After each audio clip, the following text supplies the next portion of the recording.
ଆସନ୍ତୁ ଜାଣିବା ଗରିବ ମାଆର ଦୁଃଖ କାହାଣୀ। ମା ଜଣେ ଶକ୍ତିଶାଳୀ ଯୋଦ୍ଧା, ଯାହାକୁ କେହି ପରାସ୍ତ କରିପାରିବେ ନାହିଁ, ଯାହାର ସାମ୍ନା କୌଣସି ଅସୁବିଧା ଅଧିକ ଦିନ ରହିପାରେ ନାହିଁ। ଏହି କାହାଣୀଟି ଏପରି ଜଣେ ସ୍ୱାମୀ, ସାହସୀ ଏବଂ ଗରିବ ମାଆଙ୍କର କାହାଣୀ, ଯିଏ ଏକ ପାହାଡ଼ ଅଞ୍ଚଳରେ ଅବସ୍ଥିତ ଏକ ଛୋଟ ଗାଁ ରହୁଥିଲେ, ଯାହାର ନାମ ଜୟା ଥିଲା। ଜଣେ ବିଧବା, ଯିଏକି କିଛି ବର୍ଷ ପୂର୍ବେ ଅସୁସ୍ଥତା ହେତୁ ସ୍ୱାମୀଙ୍କୁ ହରାଇଥିଲେ। ସେବେଠାରୁ ସେ ତାଙ୍କର ଦୁଇ ଛୋଟ ପିଲା ରବି ଏବଂ ସୀତାଙ୍କୁ ବହୁତ ସଂଘର୍ଷ କରି ପ୍ରତିପୋଷଣ କରୁଥିଲେ। ଜୟା ଏକ ଛୋଟ କାଦୁଅ ଘରେ ରହୁଥିଲେ। କାନ୍ଥଗୁଡ଼ିକ ତଳେ ପଡ଼ିଯାଇଥିଲା ଏବଂ ବର୍ଷା ଦିନେ ଚାଳରୁ ପାଣି ପଡ଼ୁଥିଲା। ତାଙ୍କର କୌଣସି ସ୍ଥିର ଆୟ ନଥିଲା ଏବଂ ବଞ୍ଚିବା ପାଇଁ ଏକାଧିକ ଚାକିରି ଉପରେ ନିର୍ଭର କରିବାକୁ ପଡ଼ୁଥିଲା। ବେଳେବେଳେ ସେ କାହାର ଘରେ ବାସନ ସଫା କରି ଓ ଅନ୍ୟର ଘରେ କପଡ଼ା ଧୋଇଥାନ୍ତି। ଅସୁବିଧା ସତ୍ତ୍ୱେ ଜୟା ତାଙ୍କ ପିଲାମାନଙ୍କ ପାଇଁ ଏକ ଭଲ ଭବିଷ୍ୟତ ପାଇଁ ବହୁତ ପରିଶ୍ରମ କରିଥିଲେ ଏବଂ ଏହା କରିବାରୁ ଯାହା ଆବଶ୍ୟକ ତାହା କରିବାକୁ ପ୍ରସ୍ତୁତ ଥିଲେ। ଜୟା ପ୍ରତିଦିନ ସକାଳୁ ଉଠି ନିଜ ପିଲାମାନଙ୍କ ପାଇଁ ଜଳଖିଆ ପ୍ରସ୍ତୁତ କରୁଥିଲେ। ବିଦ୍ୟାଳୟକୁ ବା ପୂର୍ବରୁ ସେ ଚାଉଳ ଏବଂ ଡାଲିର ସରଳ ଖାଦ୍ୟ ଖାଉଥିଲେ। ଏହା ପରେ ମାୟା ଦିନ ପାଇଁ କାମ ଖୋଜିବାକୁ ବାହାରିଲେ। କିଛି ଦିନ ସେ ଭାଗ୍ୟବାନ, କେବେ କାମ ପାଇଲେ, ଅନ୍ୟ ଦିନେ ସେ ଖାଲି ହାତରେ ଘରକୁ ଫେରିଲେ।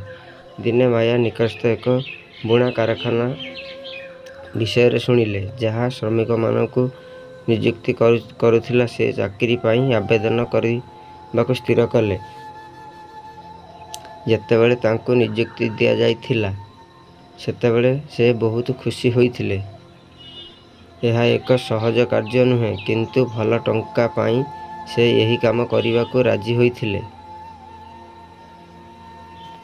ଜୟା ସକାଳୁ ଉଠି ବୁଣା କାରଖାନାରେ ବିଳମ୍ବ ପର୍ଯ୍ୟନ୍ତ କାମ କରିବା ସେ କ୍ଳାନ୍ତ ହୋଇ ଘରକୁ ଆସିଥିଲେ, କିନ୍ତୁ ତାଙ୍କ ପରିବାର ପାଇଁ ଏକ ଚାକିରି ପାଇ ଖୁସି। ମାୟା ପ୍ରତ୍ୟେକ ପଇସା ସଞ୍ଚୟ କରି ନିଜ ପିଲାମାନଙ୍କୁ ଏକ ଭଲ ଜୀବନ ଦେବାରେ ସକ୍ଷମ ହେବାର ସ୍ୱପ୍ନ ଦେଖିଥିଲେ। ଦିନେ କରୋନା ହେତୁ ତାଲା ପଡ଼ିଗଲା, ବୁଣା କାରଖାନା ବନ୍ଦ ହୋଇଗଲା ଏବଂ ଜୟା ଚାକିରିରୁ ବଞ୍ଚିତ ହେଲେ। କିନ୍ତୁ ସେ ଜାଣିଥିଲେ ଯେ ତାଙ୍କ ପିଲାମାନଙ୍କ ସ୍ୱାର୍ଥ ପାଇଁ ତାଙ୍କୁ ଯୁଦ୍ଧ ଜାରି ରଖିବାକୁ ପଡ଼ିବ। ଜୟା ପୁଣି ଥରେ କାମ ଖୋଜିବାକୁ, କିନ୍ତୁ ଛୋଟ ଗାଁରେ ଅଳ୍ପ ଚାକିରି ଥିଲେ। ସେ ଗାଁ ଛାଡ଼ି କାମ ଖୋଜିବାକୁ ସହରକୁ ଯିବାକୁ ଚିନ୍ତା କଲେ। ଏହା ଏକ କଷ୍ଟଦାୟକ ନିଷ୍ପତ୍ତି ଥିଲା। ଜୟା ଯାହା ବି ହେଉ, ସେ ଏହାକୁ ବିକ୍ରି କରି ନିଜ ପିଲାମାନଙ୍କ ସହିତ ସହରକୁ ଚାଲିଗଲେ। ଯେତେବେଳେ ସେ ସହରରେ ପହଞ୍ଚିଲେ, ସେତେବେଳେ ସହରରେ ହଷ୍ଟେଲ ଦେଖିବା ପରେ ସେ ବହୁତ ଚିନ୍ତିତ ଥିଲେ।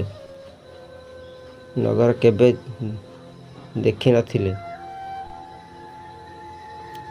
ଜୟା ଏବଂ ତାଙ୍କ ପିଲାମାନଙ୍କ ଏକ ଜନଗହଳିପୂର୍ଣ୍ଣ ବସ୍ତିରେ ଭଡ଼ା ଉପରେ ଏକ ଛୋଟ କୋଠରୀ ପାଇଲେ। କୋଠରୀଟି ଛୋଟ ଥିଲା, ଝରକା ନଥିଲା ଏବଂ କେବଳ ଏକ ଛୋଟ କବାଟଟେ ଥିଲା।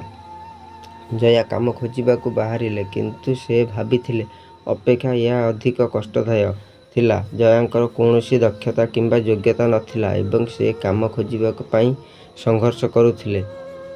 ଦିନଗୁଡ଼ିକ ସପ୍ତାହରେ ପରିଣତ ହେଲା ଏବଂ ସପ୍ତାହଗୁଡ଼ିକ ମାସରେ ପରିଣତ ହେଲା। ଜୟା ଏବଂ ତାଙ୍କ ପିଲାମାନଙ୍କ ଦାରିଦ୍ର୍ୟରେ ଜୀବନ ବିତାଉଥିଲେ ଏବଂ ଦିନକୁ ଦିନ ସେମାନଙ୍କ ଅବସ୍ଥା ବିଗିଡ଼ି ଯାଉଥିଲା। ଖାଦ୍ୟ କିଣିବା ପାଇଁ ସେମାନଙ୍କ ପାଖରେ ଟଙ୍କା ନଥିଲା ଏବଂ ଜୟା ଚିନ୍ତିତ ଥିଲେ ଯେ ସେ କିପରି ନିଜ ପିଲାମାନଙ୍କୁ ବିଦ୍ୟାଳୟକୁ ପଠାଇ ସେମାନଙ୍କୁ ଖାଇବାକୁ ଦେବେ।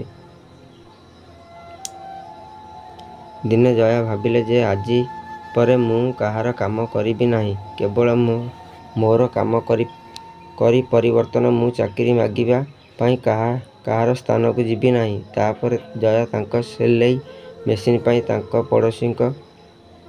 ପଡ଼ୋଶୀରେ ରହୁଥିବା ଜଣେ ବୃଦ୍ଧ ମହିଳାଙ୍କୁ ପଚାରିଲେ। ସିଲେଇ ମେସିନ୍ ମହିଳାଙ୍କଠାରୁ ଟେଲରିଂ ଶିଖିବା ଆରମ୍ଭ କଲେ। କମ୍ ହାରରେ ଭଲ ଟେଲରିଂ ଦେବା ଆରମ୍ଭ କଲେ ଏବଂ ବହୁତ କଠିନ ପରିଶ୍ରମ ସହିତ ଲୋକଙ୍କ ବିଶ୍ୱାସ କରିବାକୁ ଲାଗିଲେ ଏବଂ ଲୋକମାନେ ତାଙ୍କୁ ବହୁତ କାମ ଦେଲେ। ଧୀରେ ଧୀରେ ସେ ଗୋଟିଏ ମେସିନ୍ରୁ ଅନେକ ମେସିନ୍ କିଣିଲେ। ତାପରେ ଜୟା ତାଙ୍କ ପିଲାମାନଙ୍କୁ ଟଙ୍କା ଦେବା ଆରମ୍ଭ କଲେ। ସେ ଏକ ଭଲ ବିଦ୍ୟାଳୟରେ ଆଡ଼ମିସନ୍ ପାଇଲେ ଏବଂ ଧୀରେ ଧୀରେ ସେ ନିଜ ଘର କିଣି ଏକ ସିଲେଇ ଦୋକାନ ସ୍ଥାପନ କଲେ। ତାଙ୍କ ସହରରେ ଅନେକ ଷ୍ଟୋର ଖୋଲାଯାଇଥିଲା। ସେ ମାସକୁ ଲକ୍ଷ ଲକ୍ଷ ଟଙ୍କା ରୋଜଗାର କରିବା ଆରମ୍ଭ କରିଥିଲେ। ଆଜି ସେ ସହରରେ ବହୁତ ପ୍ରସିଦ୍ଧ। ସେଥିପାଇଁ ବନ୍ଧୁମାନେ କୁହାଯାଏ ଯେ କୌଣସି କାମ ଛୋଟ ନୁହେଁ। ସେଥିପାଇଁ ଜୀବନରେ କେବେ ବି ହାର ମାନିବା ଉଚିତ ନୁହେଁ, କାରଣ ଭାଗ୍ୟ ଯେ କୌଣସି ସମୟରେ ବଦଳି ପାରେ। ଯଦି ଆଜି ଖରାପ, ତେବେ ଆସନ୍ତାକାଲି ଭଲ ହେବ। କେବଳ ସମୟ ବଦଳିଯିବ।